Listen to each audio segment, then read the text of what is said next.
সাকিব খানের নতুন cinema Prince once upon A time in Dhaka, ওটার টিজার বেরিয়েছে। তো সেটা নিয়ে আমার কিছু বক্তব্য আছে, মিক্স থটস আছে। মিক্স থটস বলাটা ভুল কথা। আমার টিজারটা ভালো লাগেনি।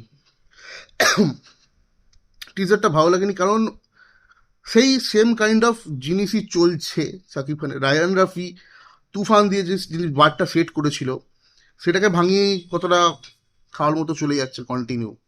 টিজার লেভেল আমার এটা একদমই বেকার লাগলো, মনে হলো যে ওরকমই কাইন্ড অফ ব্যাপার। এবার জানি সাকিব খানের অনেক ফ্যান্স আছে যারা এসে গালাগালি দেবে, দিক, আমার যায় আসে না। আর সেকেন্ড কথা হচ্ছে, এখানে কিছু ইউটিউবার আছে যারা এটাকে ভাঙিয়ে খুব বড় বড় চলছে। তোমরা বুঝতেই পারছো কার কথা বলছি, যে সাকিব ভাইয়া এই করেছে, এই সিনেমা এই করেছে, সেই করেছে। তো তাদের কথা বিশ্বাস করার কোনো দরকার নেই। আমি যেটা, আর আমার যেটা পার্সোনাল বক্তব্য, পার্সোনাল ওপিনিয়ন, সেটাই আমি রাখছি। সাকিব খানের লুক ফুক সব কাইন্ড অফ সেমই রাখা হচ্ছে তুফানের মতো। বাট আমার মতে বলে মিডলে একটা সিনেমা বেরিয়েছিল না সাকিব খানের, তাণ্ডব।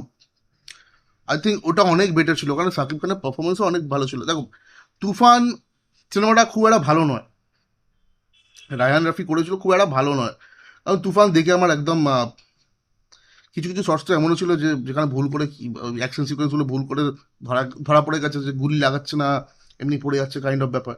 তো সেখানে তুফান আমার ভালো লাগেনি। বাট তুফানের ফিল, স্কেল, এটা রায়ান রাফি বাংলাদেশি কোনো সিনেমার হিসেবে আপ করেছিল, যেটার জন্য তুফান এত সাকসেস পেয়েছে। প্রায় 50 কোটি টাকার কাছাকাছি বক্স অফিস কালেকশন করেছিল বাংলাদেশিতে।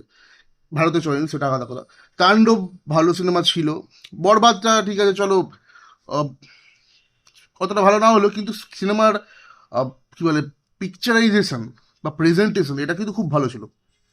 সেই কারণে সাকিব খানকে দেখতে ভালো লেগেছিল। এখানে দেখো সাকিব খানের সেই সেম বড় চুরি আছে, হেয়ার স্টাইলটা হালকা চেঞ্জ করেছে। ওইটা একটা বড় গ্যাংস্টার, বাংলাদেশের gangster drama 80s I think দেখাচ্ছে। সেখানে কিছু কিছু শর্টস আমার ভালো লেগেছে, যেটা জানলা থেকে ঝাঁপ দিয়ে যে গুলি চালাচ্ছিল, ও জাস্ট ওর পজ হয়ে যাবে, জানলা থেকে ঝাঁপ দিয়েছে, ও পজ হয়ে গেছে, আর ক্যামেরাটা প্যান হচ্ছে, ক্যামেরাটা মুভমেন্ট হচ্ছে। এইসব শর্টসগুলো ভালো। বা যেখানে একসাথে গুলি চালাচ্ছে, অনেক কেউ মারছে, ওইটা ভালো।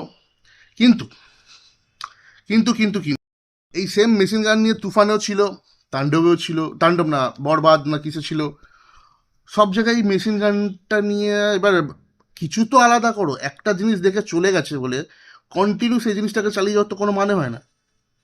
কোনো ইনোভেশন নেই, কোনো আইডিয়া নেই। উল্টে আমি সব থেকে বড় কথা বলবো, যেভাবে ভিএফএক্স বা ভিজুয়ালসে কাজ করেছে, কিছু কিছু শর্টসের আমি এখানে ছবি দিচ্ছি, মানে ভাই ওরা কি,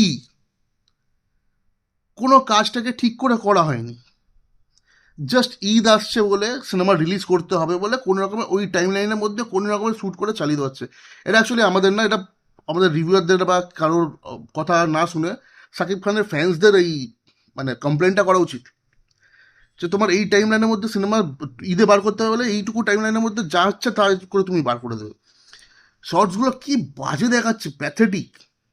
পিছনে পুরো বোঝা যাচ্ছে, মানে আর সব থেকে ওটা এডিটিং, মানে ওগুলো মনে হচ্ছে যে 95 সাথে ভিএফএক্স এর কাজ করতো না, যে পিছনে কিছু একটা বসিয়ে দিল, গ্রিন স্ক্রিন বসিয়ে দিল, হাঁটছে পিছনে, চলো গাড়ি চলছে, এই চলছে। ওহ বাবা,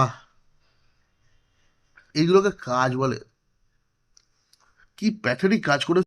সাকিব খানের অ্যাক্টিং আমি ভক্ত নই, খুব একটা বড় ফ্যান নই। বাট এইটা তো মানতে হবে যে ও বাংলাদেশের সব থেকে বড় মেগাস্টার, আর কাজটা খারাপ করে না। বাট ও পার্সোনালি ওর অ্যাক্টিং আমি ফ্যান না। বাট এইগুলো সাকিব খানের নিজেরও একটু দেখা উচিত না? তুমি টাকা পাচ্ছ বলে তুমি ফ্যান্সদের যা ইচ্ছা তাই দেবে, ফ্যান্সরা দেখে নেবে, হ্যাঁ হয়তো দেখে নেবে, কারণ বাংলাদেশে তোমাদের কিছু সিনেমা রিলিজও হয় না এরকম বড় স্কেলে, যা হয় সাকিব খানকে নিয়েই হয়। তো সেখানে সাকিব খানেরও দায়িত্ব না জিনিসগুলোকে তুলে ধরা, জিনিসগুলোকে রেকটিফাই করে জিনিসগুলোকে ঠিক করা। টাকা পেয়েছো, কাজ করে যাচ্ছ। এই তো কিছুদিন আগে পর্যন্ত মানে কলকাতা শ্যুট হলো, রিসেন্ট গেল হোলিতে, 80% তো মানে সিনেমা এখানেই শ্যুট করা। তো I don't know Shakib Khan কি করে করছেন। ওভারঅল টিজার বা ট্রেলার যাই বলো, এটা আমার খুব একটা ভালো লাগেনি। তো তোমরা যারা দেখলে তারা জানাও যে কিরম লাগলো কমেন্ট সেকশনে।